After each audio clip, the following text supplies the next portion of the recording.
Moulin Blues with Bette Smith from New York. Nice to meet you. Nice to meet you. You just released, you released your first album, Jetliner. Yes. And that was last year. Yes. And I saw that the producer was Jimbo Mathis. How did that happen? Oh, we met quite coincidentally. I had a gig at a street fair in Brooklyn, New York, USA. And as I was singing, a gentleman noticed me. He's also a musician, and his good friend is Jimbo's good friend. Okay. So it's friend of a friend, and as they say it, a friend of a friend of a friend. And he told Jimbo about me, and my manager contacted Jimbo, and they emailed each other. And then Jimbo came up from Mississippi. We had coffee, and we discussed some songs that he had written, and the idea of doing a concept album. So what we did was he came to Brooklyn, and we met at a coffee shop, and we had a interview time, and it was really positive. And right away we knew that it was a good project. So you went all the way down south to make the recordings? Yes, I did. I also read that he's not really working in a conventional way. How did you feel about that? Well, I was excited because my voice has a certain character that I operate best live with live musicians, live music, live woodwinds, bass, guitar, drums, piano, very authentic sounding instruments. I prefer that, but most of my time singing in the past was all synthesized and Pro Tools and in the studio, and it never really captured my real voice. So this was a golden opportunity for me to have my voice recorded on vintage mic in an analog studio down in Water Valley at Dialback Studios. Yeah, you were a bit surprised also? I was very surprised because the truth was I never heard my voice in its authentic state, and my voice has a lot of timbre and a lot of overtones, and when they recorded it in a computer on Pro Tools in the studio, it kind of, and the new mics, they just cut out all of the overtones, undertones and overtones, and it just becomes a very, very flat sound, and it really doesn't become my voice to be recorded that way. There are some covers on the album. There's an Isaac Hayes song and a song that was also recorded by the Staples. Yes.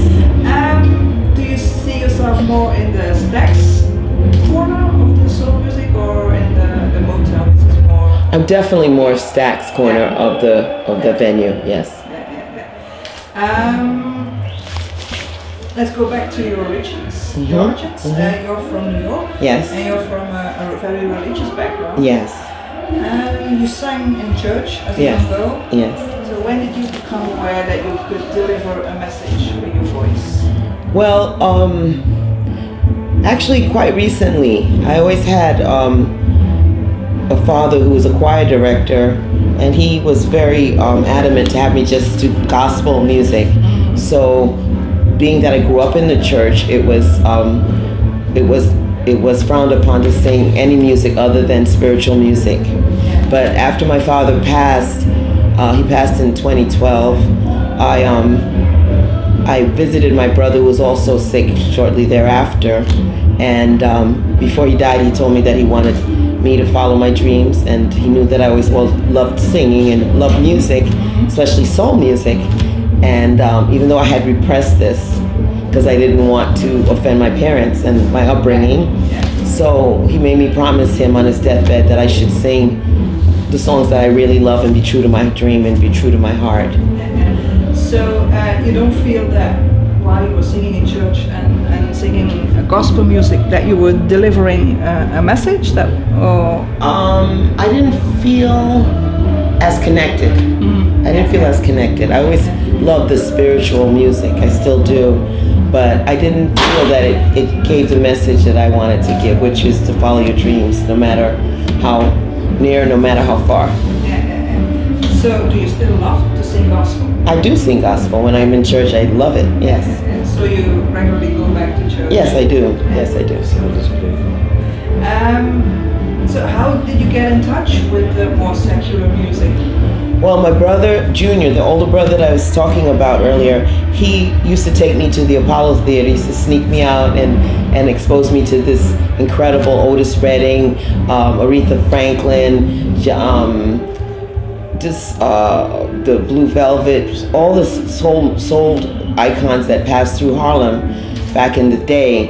And once I got that fever, I never got it out of my system, and that's how I got exposed to my oldest brother. So, he loved music. Yeah, so you have everything to thank. Yes, for. absolutely. Yes, I do. So you waited until your father died to, let's say, come out in the open? It's not so much that I waited, it's just that I didn't give myself permission. Mm-hmm. So what's the difference in your opinion? That I waited?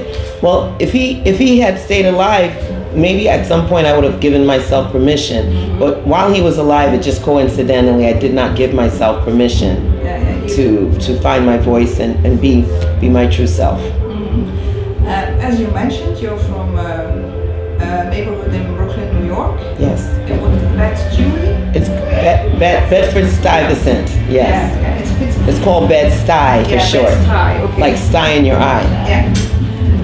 How was it living there as a little girl? It was a very hairy neighborhood in that it was a lot of gang violence. So it was a violent time, and to be growing up in that neighborhood. Right now they just gentrified the neighborhood. So if you go back now, it looks very peaceful and calm, but it's an illusion, because it was, I would have my brothers take me to school every day, and people got stabbed, and it was very, very rough neighborhood at that time. But the music was still forcing through that neighborhood. The pulse of the music was what kept people sane. Yeah, because I read a bit about the neighborhood, and I saw that a lot of hip-hop Jay-Z, are from the area. Spike Lee, Chris Rock. Did that resonate Little Kim in the area as well? Yes. Yeah, because it's a dangerous area, but on the other hand, there's the music as well. Well, the tie-in is that because it was so violent and dangerous, it made for very strong character. Mm-hmm. And to make it in the music business, you can't be easily discouraged. Yeah. So it kind of, if you took that negativity, you could transfer it, and like I did, you could transfer it into inner strength, which gives my music a lot of edge and aggressiveness in a positive way. Mm-hmm. I want to go back to the album again. Yes. There are a few songs on it that you wrote yourself. Yes. And my question is, are you working on other music as well for a second album, or is that still early days? Well, we have recorded, I think, about 16 songs, and out of the 16 songs, Bruce and Jimbo boiled it down to 10 songs. Yeah. So we have some songs which I will be performing tonight. Okay. I'm a Sinner, Happy Warrior, and we have a whole lot of songs that we have saved up for a second album. So I hope that will materialize pretty soon. Yeah. I know Jimbo wants to work with me. Mm-hmm. That's cool. And he's written a lot of songs already, he told me. Yeah. So as have I. I'm a songwriter. Okay, that was my next question. Oh, sorry, I didn't mean to jump ahead. So that you're really working on yourself as being a songwriter. Yes, I am. I am a songwriter. Yeah. Is that something that you did as a little girl as well, write songs? Or? No, I started writing poetry at the age of 16 in high school. Mm-hmm. We had some college courses in university. I also took on music therapy, and that's what I specialized in university. Yeah. So I took a lot of poetry writing classes. Now the poetry morphed into songs. That's my process. Yeah. So it's I'm a poet. Yeah, you're a poet. Also. Yeah. But you're not really thinking about writing music. You're sticking to the words, to the lyrics.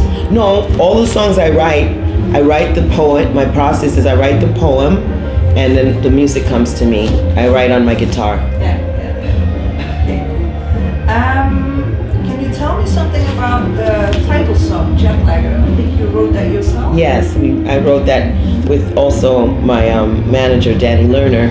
But I wrote the process. What was the question again? Sorry. Could you tell me something about the content of the the song? The content? Yeah. What's it about? Oh, the song is about jet lagger, someone who wants to travel the world, and it's a dream that's coming true for me because now I am traveling the world, and I want the whole world to hear Bette Smith's music and my message. Yeah. Okay.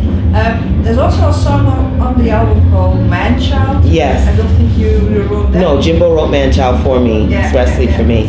Could you can really see yourself in those lyrics? Yes, he wrote them for me, so I guess I was like a muse for that song. Yes, it's about an independent woman, strong. That's a good thing to write about and to be. Yes, I always agree with that. Yeah. Okay. Well, those were my questions. Oh, great! Thank you very much. Thank you so much. It's so nice to see you. And I wish you a lot of success. Thank you so much. Okay. Thank you. Thank you.